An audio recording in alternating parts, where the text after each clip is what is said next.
Okay, listen, there's got to be an easier way to do that. We'll figure it out at some point. Guys, Welcome in. we got to figure out the intro thing. I'm going to have to work on that a little bit. And I got to blur my background because I'm jealous of these two other fine gentlemen here. How long has it been? Why does it feel like it's been several weeks for me. Feels like it's been a month. And then John wasn't here. In almost a month. It really...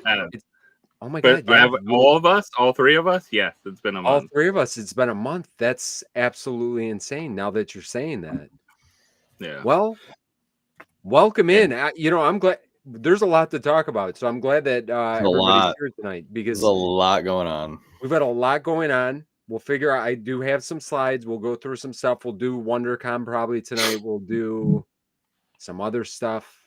Maybe the NFT drop this week that we just had, and we'll kind of wing it from there. But let me say hello. I think I know how to work the chat. Too bad I'm actually right-handed. I'm hoping that at some point I'll be able to kind of get my new setup a little bit more arranged because right now this is kind of a bad setup. But regardless, we're going to push through. Velvet, I seen Velvet was in here very early. So how are you doing this evening? Sir Bass, hello. Brian Crosssave, how are you doing, my friend? David, hello. Evelyn, hello.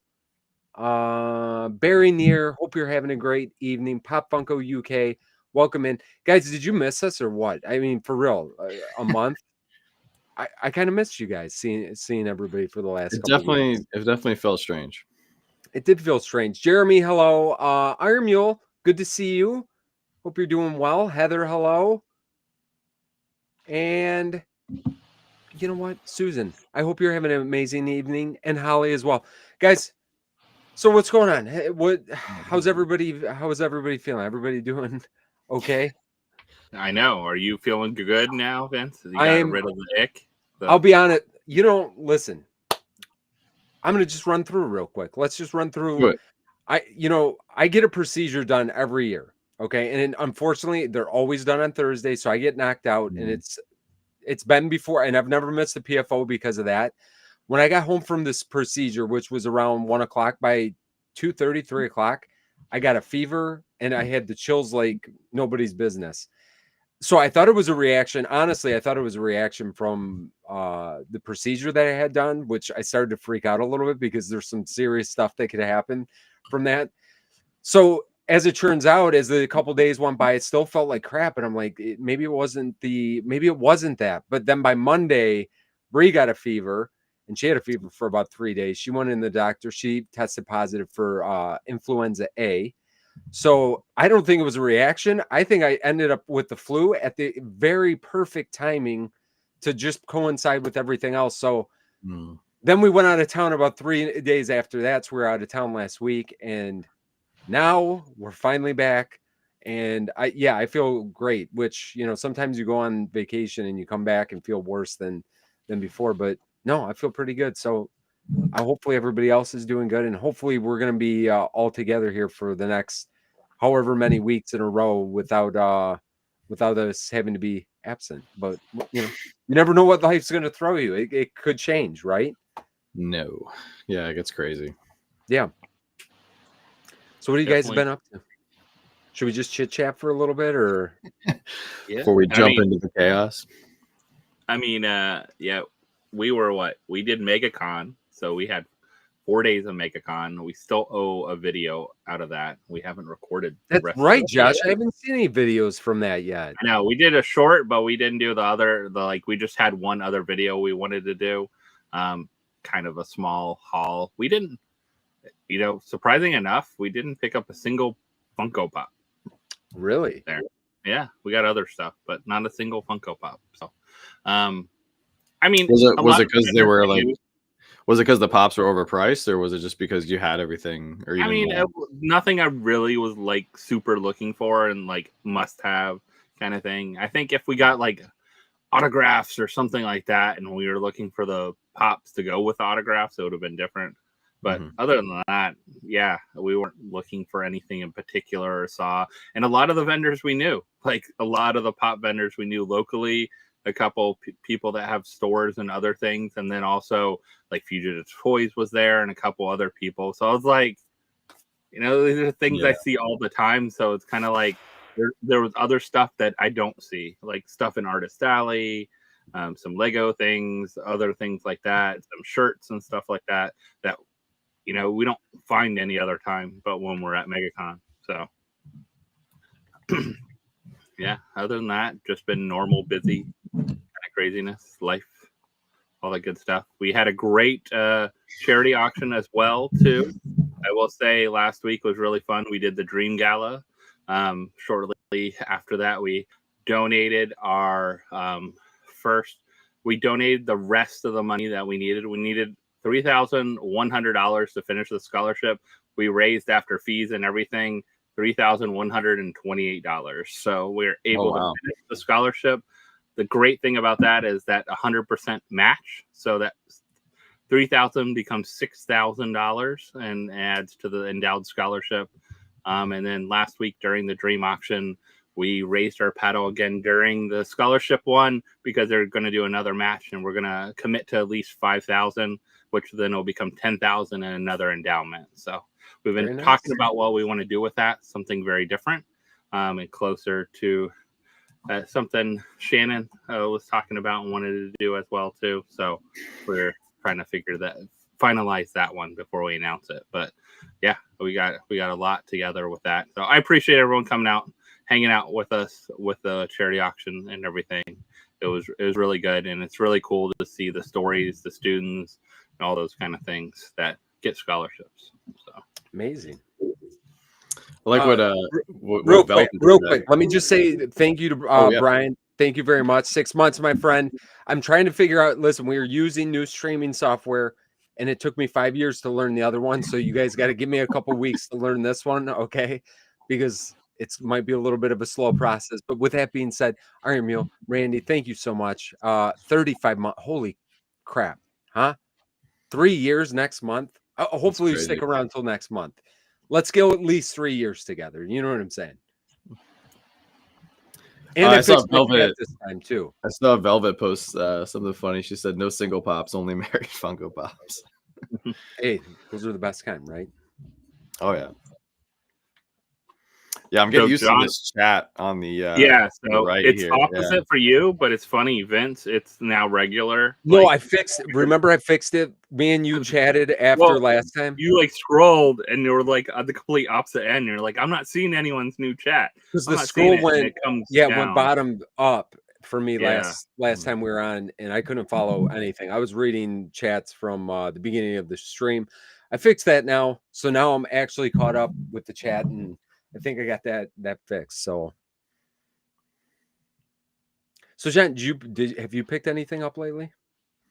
I got this pretty awesome Spider-Man, which probably dropped a while ago, and I just happened to see it for the first time yesterday.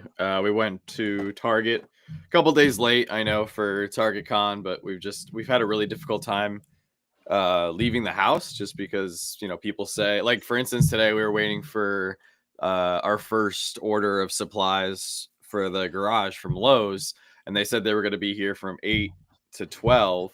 Oh, and they didn't come 8 to 12. Yeah, so they didn't come until 4 o'clock. They didn't say 12 a.m. the next day. So it was like today, for instance, was just frustrating because, like, you know, you try to like arrange your whole day around like a delivery or a contractor or somebody coming over. So we wanted to get to Target over the weekend, but we didn't end up going till yesterday. But yeah, we picked up some more biddies. Joanna's in full biddy mode because we haven't opened our biddies in like a year. So yeah, now that we're finally settled and have the studio and everything, we cracked open a ton of them on our last live stream. So finally feeling like we're settling in, which is nice. So it takes a while. You move into, especially when you're doing a lot of construction and stuff like that too. It takes a while just to kind of move in and start to, you know, normalize a little bit, even though I'm sure it's not normal as of yet at all for you. The house is starting to feel like homey, which is nice. Yeah, it took a while, but I am looking forward to. I don't think we have any rooms without boxes or bins. So definitely looking forward to, I feel like I no joke spend like 6 hours a week just cutting down boxes, either boxes from collections or boxes that we opened on the channel or just moving boxes. Like I spend so much time cutting down boxes. I can't wait until there's just a period of time where there's no boxes to cut down. So Evelyn, thank you. 20 months. Thank you so much, Evelyn. And Gus as well. Thank you, Gus. I appreciate you, my friend. Great people hitting Good seeing you as well. Oh, Randy got the blocked wicket. Oh, dude, congratulations. That's amazing. Oh, that is one on my short list. Actually, I finally picked up in a mystery box, believe it or not, and I think it was from Fugitive. I've been trying to get the TIE Fighter. The was it maybe a 2016 New York Comic Con? Not an expensive pop, but literally it's taken me like years to find one in decent shape, and I happened to be in a mystery box, which kind of worked out nicely. It was one I've been wanting to add for a long time. So, I did upgrade a few of my blue box pops. I finally started to get my Star Wars collection unboxed, and Joanna, ironically, at the same time, she brought in like 3 really nice Star Wars collections, and there was a couple blue boxes I upgraded either from small font to large font, or shared sticker to con sticker, or just some. Like the blue boxes are so tough to find a good condition. Like I even have some in my collection. Like some of them have crease here and there, ding here and there. So I really want to have like every single blue box, and I want to have it every single mint or as good a condition as possible. So that's kind of the nice thing. I've been doing that like as of late, like especially with the mystery boxes. Like we're kind of at the point now where we pull a lot of stuff that we already have, but we've been able to upgrade a lot of the boxes, and some of the ones that I had in my collection like were really good, but like we got ones that were like ridiculously immaculate, which is kind of crazy because they're mostly older stuff at this point, like 2016, 2015, with like perfect boxes. It's almost insane how good the boxes have been on some of them. So yeah, it's always fun to kind of do that if you're getting something that you already have to upgrade or whatever.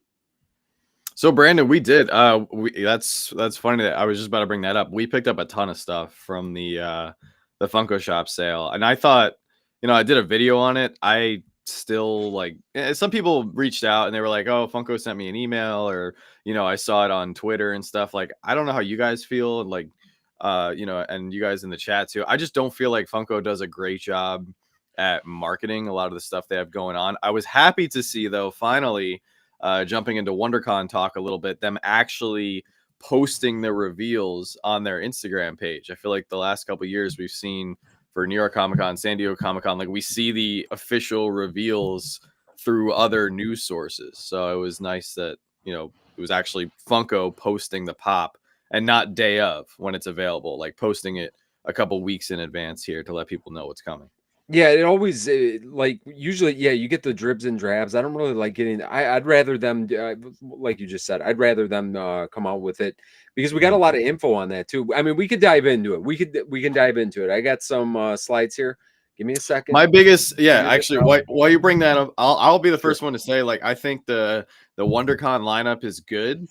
It's just, I really hate that there's no Star Wars exclusive. Like I understand that anime pays the bills, and there's certain things that they're always going to drop just because those IPs or licenses sell very well, but it just blows my mind, like with how many thousands of collectors that are out there that really love Star Wars that they just can't throw up an exclusive. And I thought the 2 for TargetCon were super weak.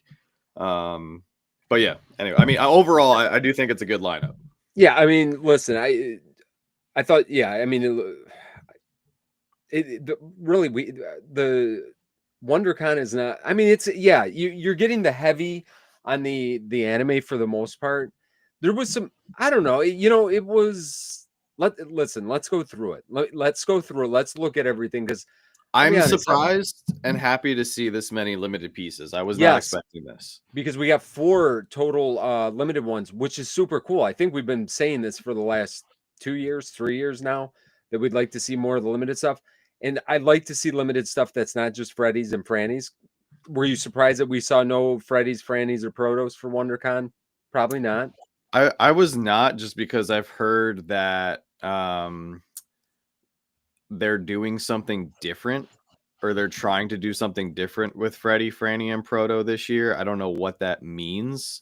So I don't know if that means they're going to go back to. So the people that I've talked to have basically been like speculating that Funko is going to go back to their original ways of like Freddy in general is going to be like a very limited drop. Like unlike the last couple years where we saw a lot of Freddy's, they're going to be using him sparingly, apparently. So they're going to be using him for NFTs, and we don't even know. I mean, we'll see what San Diego Comic-Con and New York Comic-Con brings, but it just seems like they are very focused on making sure that they keep up the license agreements that they have so they don't lose them.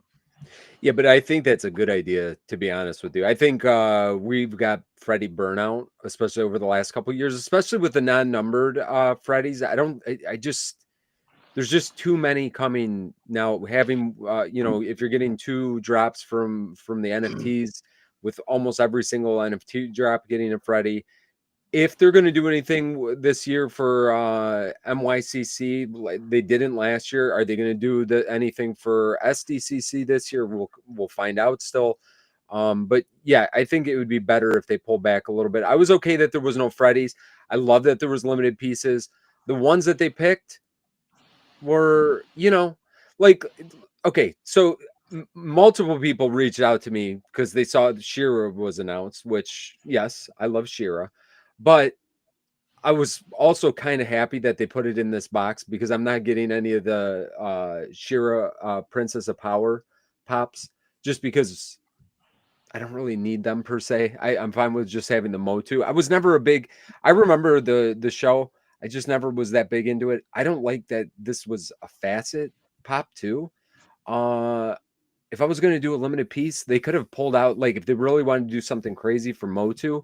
But I know that they're, probably doing the She-Ra line because they just announced the She-Ra line over the last couple months. But they could have gave us a Tila pop, because we've been asking for it for the last, 8 years now, since they started making the Motu pops. But like, this is cool. It's 3,000 piece. Voltron, we just got a limited piece Voltron. I think it's kind of weird to get another limited piece Voltron, like, almost 2 cons in a row, because I think it was SDCC or maybe it was MYCC. I don't. It was either 2 cons in a row, or they skipped one that we just had a limited piece Voltron. And I think I don't know how to say this person's name from Dungeon and Dragon, but I think that one's good to be a 2,000 piece pop, because I don't know anything about it, quite honestly. So there's a rumor going around. So Gator, I wanted to address that. I don't know why people are saying that Fun Days isn't happening, because Fun Days is happening. So I don't know why there's that. There's a lot of channels, unfortunately, putting out misinformation right now. So don't believe everything you hear. Also, I agree with Susan. Super sad there's no sodas. That would have been exciting if they had just thrown in a soda for WonderCon. Well, WonderCon has always been a big soda con too. WonderCon, Yeah. if we go back to like 2020, when sodas were like brand new, was it 2020 or 20? No, I think it was 2020. No, it was 2020. You're right. It was 2020 is when I remember WonderCon of 2020. It might have been, what was it back then? Was it Huckleberry Hound, or I'm trying to think. One of those years. I know there was a couple Motu sodas as well, but WonderCon has always had sodas, so it is a bummer to see that's I don't know. I don't want to speculate on that either, but it's looking sadder and sadder as far as the sodas go. I think, having the limited pieces is nice. I think that's a good way to go about this time. I actually like how they put them on the box as well too. Not a separate. Yeah, I was going to talk about that too. I like that, but I think overall, like, they picked some stuff that's, I don't think it's going to be the craziest of value. Most of it, probably Voltron's probably going to be the highest out of those 3. If I had to choose one out of the 3, that's going to be the highest there. probably is going to be the Voltron out of those three. Too bad. I don't know. I don't know when they realized, like, if they realize people really don't like the faceted look. I don't think they had big sales on any of those, so I was really surprised they went with that look, because those were always on the clearance, or on the $5 mystery boxes or things like that. It didn't seem like they had them, but I don't think we're gonna get sodas for a while, like you guys mentioned. If we get sodas, I think it'll be towards New York Comic Con, really, because there is no, like, nothing else they've snuck in there too, and they've mentioned about for a while. So if they are going to bring them back, I think it'll be closer to later in 2025. I feel, which is sad, but kind of what happens sometimes, depending on what they're dealing with. Maybe change the manufacturers, all those kind of things. We saw a very different type of soda. We just opened another one of the can of corn sodas that we got in the other day, and just how different the wrapping is, packing style is, Pog is, all those kind of things. I don't even know if I, like, checked the can. Like, does the can feel thinner or something like that too? Is a lighter can different? How they did the metal or whatever. But well, I think we're still in the phase-in process with the new CEO, and whenever a company experiences a new shift in management, there's going to be a year to 2 years before they have to understand everything that the company's been doing, how they've made money, and they're going to make changes. They're going to make changes moving forward. Who just said it? Oh, Tech said, if we boycott biddies, do you think they'll bring back sodas? No, not at all. The biddies, they're selling biddies by the truckload. And we're gonna get to some of the, like, I'm not a huge biddy person, but I'll be honest, I like what they're doing with it, and I think it's not for everybody, and I think that's just like sodas are not for everybody too, because there's a lot of people that don't like sodas at all. We're not that group of people, but I do, and like you were saying, John, it's a big ship to steer. It's not like it's going to take time. I do like a lot of the changes that they've done. We'll get through the rest of the WonderCon stuff, but to kind of piggyback over to what Josh was saying, do you guys have an issue? I prefer 100% to see the piece count on the box versus that little sticker like we got for was that NYCC? Yes. I didn't like those little stickers that they put underneath. I'm glad that they did it on the boxes here. It looks cleaner, actually. I think it'll cost them less, really, truthfully. Like, having it on the box, it's just they're already cutting the box when the laser's going over and cutting the box out and everything for the window. They're already printing it on, so it probably actually saves them money with not having a million different stickers. Different sticker for every 3,000 whatever piece and those kind of things. And then they're doing these QR codes again. I'm really surprised they didn't somehow combine those stickers together a little better. But I think overall, I think I like the piece count on the box, and maybe it's like, this is the piece count now. Like we're not going to have one with 3,000 and one with 10,000 now. Right. Well, the first thing that I thought of when I saw and heard that the piece count was going to be on the box, I feel like it is another step in the right direction to combat fake. Yeah, I agree. So if that's what the overall intent is, to continue to combat against the fakes, then I'm all for it. And I think it looks clean. You got the QR code on there as well. Official WonderCon sticker looks nice. I think this is, and I know some people are upset about the price increase as well, right? These are going to be $20, but you get a hard stack. Well, I see today that I'm not sure that you do get a hard stack. Oh, okay. I pulled a thing. So I think that's because I don't know if you may or may not have seen it. They do have, I don't know how they find, where you check the links early, but you're able to pull up the, and maybe they're going to correct the word or the verbiage that's in there. But if there wasn't a mention of a hard stack, and I'll get to that slide. And we don't know. I mean, we don't know. Maybe they will include that. And if they do, I think that it's fine. And really, at the end of the day, if we're going to get, if they do this kind of, I don't know. I think that we're going to get to a point where these con pops are going to be $20. And I think we're gonna have to get okay with that, because I think that they will increase some of these prices, and I think the con stuff is unfortunately gonna be that. Which I don't think is that unreasonable. No, mean, I'm okay with it if they do what they're doing. Like if we get like 4 and 5 limited piece pops, like I think that I'm okay with paying the extra $5, but it's got to be quality stuff, because I'll be honest, like out of this con, there's not a whole lot for me, which I can't say like most con, like I'm picking up a decent amount. There's not a lot in this one. I was also surprised how many pieces they're dropping. I mean, WonderCon, I mean, Yeah. C2E2, like the spring convention in general is usually the smallest con in terms of the catalog. Let's run through it, because I took the time to find all these pictures. Let's run through it real quick. And David, yeah, people do sticker swaps all the time. I mean, I was just talking to somebody about the NYCC Captain Rex from 2018. Con sticker goes for $800 to $900. Shared sticker goes for $250 to $300. I mean, there's hundreds of examples of that where there is a multi-$100 gap between the con sticker and the shared sticker. There unfortunately is people in this community that are they literally run their business, or they scam people based on doing sticker swaps. Question though, on I never even verified this or looked at it before, and I don't know if anybody's ever said anything or not. With that QR code, does it go back? Does that tell you if it's a con sticker or a shared sticker? Because I don't know that, and I don't know if anybody has that information or not. It should actually tell you which one it is and what it is from. So, I mean, those that's stickers why you really can't peel off. Yeah, and they're really built. So, I mean, eventually someone's going to figure a way, but I'm sure it's supposed to be that tamper proof. It has you're not going to be able to fake each one. I think it would have been really cool if it's tied to something else on there, especially the limited ones.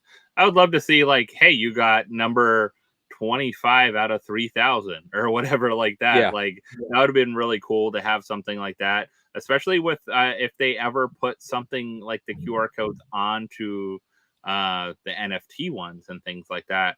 And like pricing wise, it's crazy. Like if you think about $20 now, and then you're paying shipping if you're buying a single one and those kind of things, like I don't know, NFTs are sounding like a better and better deal to buy on the market from drop and things like that at that price when you're pricing out like cons now exclusives that all aren't limited at $20 like some of the ones. But this one definitely is awesome. I think this is the one we didn't talk about that's also a limited number. Yes. Right? Like 5,000 piece, which honestly 5,000 is not really super limited, to be honest, which I'm okay with. Like I think that this is really good. This is a really good pop.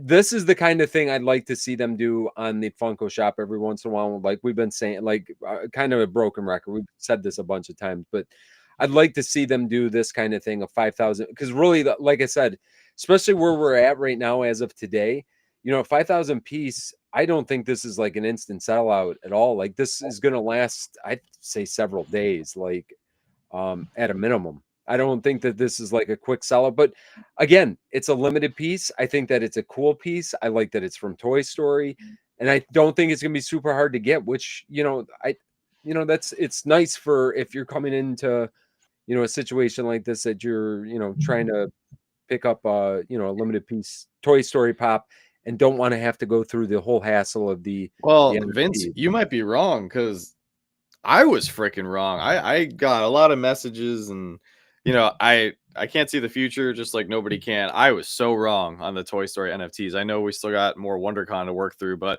with this being attached to the Toy Story license, I was shocked that the Toy Story NFTs sold out. So clearly there's a lot more Toy Story collectors out there than we realize. So maybe this will sell out day one. I mean, and also it's interesting if you notice, like I went to the early link for it. It's $25, but it doesn't have that wording that it's a like pop, whatever, deluxe plus, whatever. Like it's not the bigger one, but fancier. I forget what the wording is now. Yeah, the extra pop plus pop size. Extra, whatever. Whatever you want to call it. I don't know what it's called either. Yeah. Pop Plus, isn't that what it is? Pop Plus? I don't know. Pop Plus, but I don't remember. Everything's plus, you know. It might have either sticker. It might have the Wondrous convention or the WonderCon sticker. Sticker type is not guaranteed. So, and it says but that's always the case. Even if you bought, I mean, look at the limited pieces that are con pops from from any year. They always do split sticker. 1,500 are shared 1,500 con. Well, I wonder how many on the site though. Like this is on the Funko site. Like how many are they gonna do?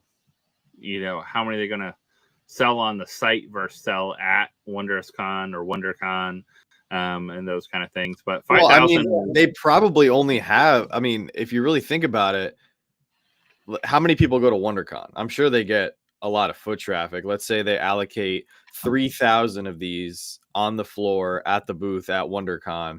That means there's only 2,000 on the website. Like 2,000 pieces of go quick.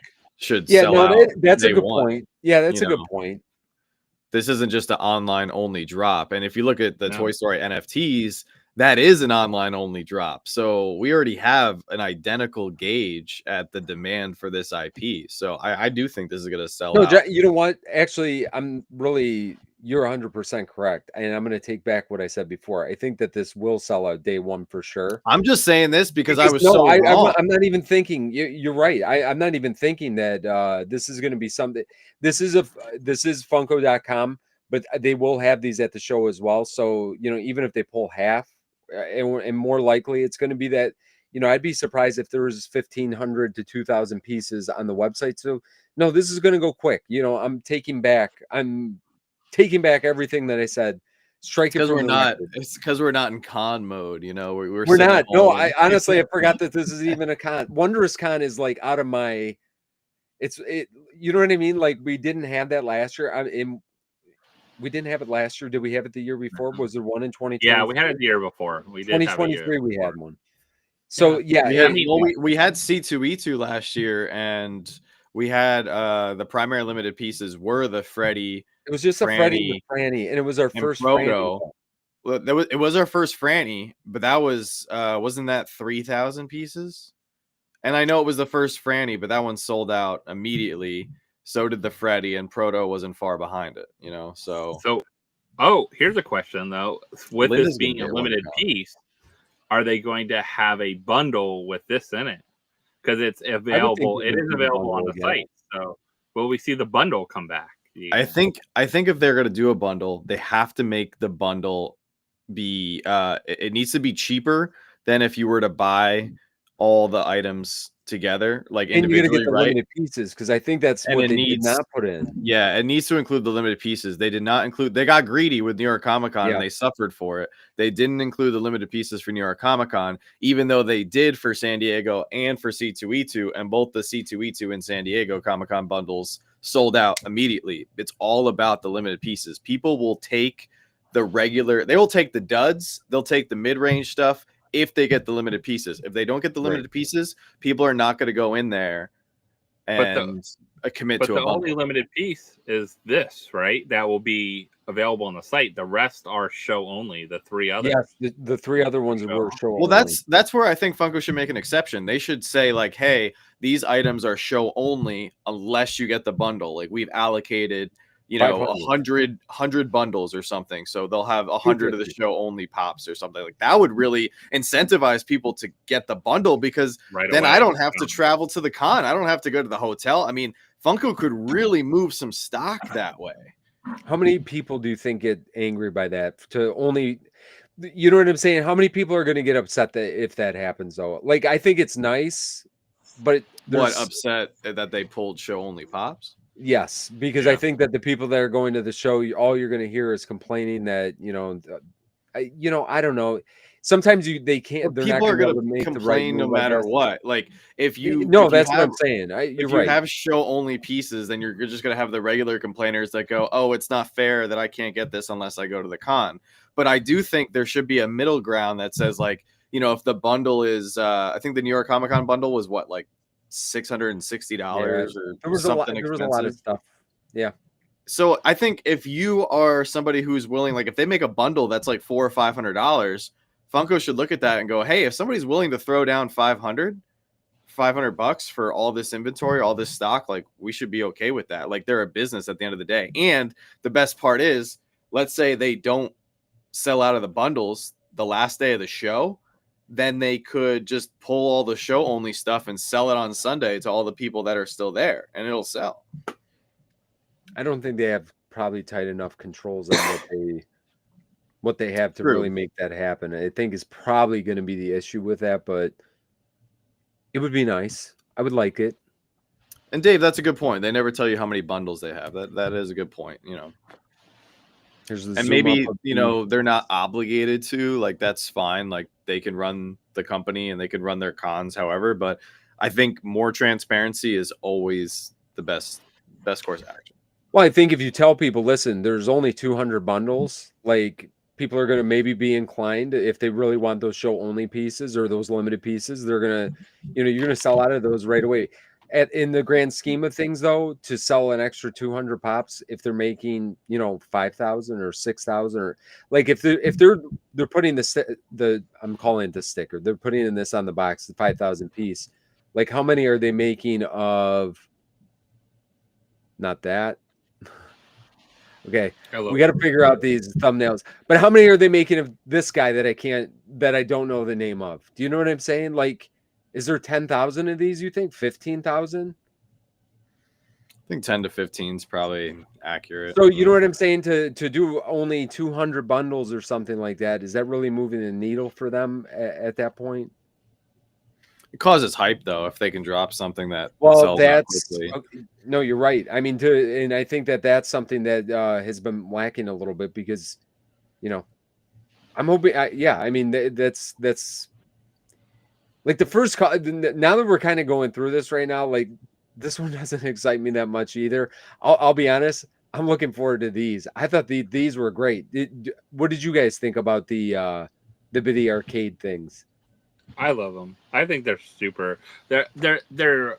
I think the price point was what, like $8 or something like that too. Is what I saw. Like that price point right there with the Biddy. I think it's cool for a desk. It's definitely like, this is one thing you don't worry about taking out a box. You don't worry about putting, you know, on your office shelf or on your, you know, whatever, you know, little area, so cubicle or whatever you have around you. You know, you're putting it out. You're hanging out with your favorite kind of or favorite arcade one. Hopefully they make. I was surprised they didn't start off with some like really nostalgic, like arcade games and stuff like that. But it's cool to see like Sonic and some of the other like Wreck-It Ralph and something else. I forget the other one, but yeah, it's cool to see these. I think they're really fun. I think they're at the right price point too, for people to just kind of grab and have fun with. I mean, for $8, yeah, easy buy. Joanna loves them, so we're probably gonna get all of them. But there's 4 of them, right? 4 so far. So far. Tron. Yeah. So far. No, I just mean there's 4. There's 4 WonderCon exclusives. Yeah, 4 WonderCon Biddy arcade exclusives. Do you not like these? Are they really exclusive though? Like where? I don't see anything that says on them that they're going to be exclusive to WonderCon. Or maybe they're just debuting at WonderCon. That's what I have. I have a feeling they're just debuting there. I think they're cute. When I first saw the 4, I felt like they were like 2 years ago. These would have been 4 sodas, like slots for 4 sodas. So is that why you don't like them? I have a love-hate relationship with biddies right now, if I can be like completely honest. I love seeing how excited Joanna gets, and she loves that they're so small. And I will admit, like, I like the rides. I think the rides are cute. They don't take up a lot of space. You know, they're not expensive. I think I'm with you. Listen, I only like the rides. I actually don't like the 4-packs of biddies really at all, because they actually, I don't know if I have OCD or something like that. Like it's too confusing. There's too many. But I like the rides when they're just like, and I like these because they're just kind of separate. I don't love the biddies for me, but I do like these. Like I like the rides. I think super creative. So I like these, but and of the biddies in general. I just feel like the biddies aren't a collectible. No, I don't think they're No, going I for the agree with that. collectible. Like think it's just this is- like we go to the store and like we see them and like we throw them in our cart. Like I go to Funko's website, I'm making an order, you know, I throw them in my cart, but I don't know. Like they're that's why I just have like a love-hate relationship. I can't believe how many Funko is selling. Like if you look in their Q4 sales report, they're making a killing. Like people are buying biddies left and right. So it makes sense why they're doing biddy rides and biddy towns and biddy arcade. Like they're putting all their R&D and creativity into biddies because this product is what's selling. I just feel like well, it sells the retailers. I think that's the key. Like this is easy stock, easy shelf life, easy. It's an easy anywhere well, around. the price point, like look where the price point's going with Yeah. everything now too, and you're talking half almost of anything else. Well, before we get to in the woods and price point, I don't know if you're able to bring up what I the page I shared, Vince. So I wanted to bring this to everyone's attention. If you can't, it's okay. But no, well, I'm gonna try to figure it out. Like on where the would side, it be looking, you can Josh? turn on the little thing. You have to like you turned off the other thing, I think. Oh yeah. Oh wow, look at that. Wow, fancy. With the restream. Look at this. So I know, oh, perfect. Here we go. So this is inflation calculator. So for those of you guys who don't know, like every year, our money is worth less due to inflation, right? Your dollar doesn't go as far. In 2010, a Funko Pop cost $8.95. If you guys have any 2010 or even 2011, 2012 Pops in your collection, there might be a really, really old, slightly yellowed price tag on the bottom or top of your Pop that says $8.95. If Funko were to sell a Pop in 2025 at the adjusted for inflation price, then a Pop would cost $32.09. So I think that they're doing pretty good considering that we are here in 2025 and we're all kind of like trying to swallow the pill from $15 to $20. And I'm not trying to say like, we should applaud Funko because they actually haven't raised the price of a Funko Pop that much. However, a lot of other companies and a lot of other like collectibles have gone up significantly since 2010. So in a way, I do think we should be thankful that a Funko Pop is still very affordable considering a lot of other things have gone up. So I just wanted to bring that up so you guys could see like hard numbers, real facts, because since 2010, Funko's materials, plastic, whatever they use to make shipping, transport, fuel for all the trucks. I mean, they're paying all their employees. Like they have costs that have definitely gone up since 2010. So the fact that in 2025, they're still able to put out a product for consumers that's still generally affordable, I think is pretty good. That's all. I think,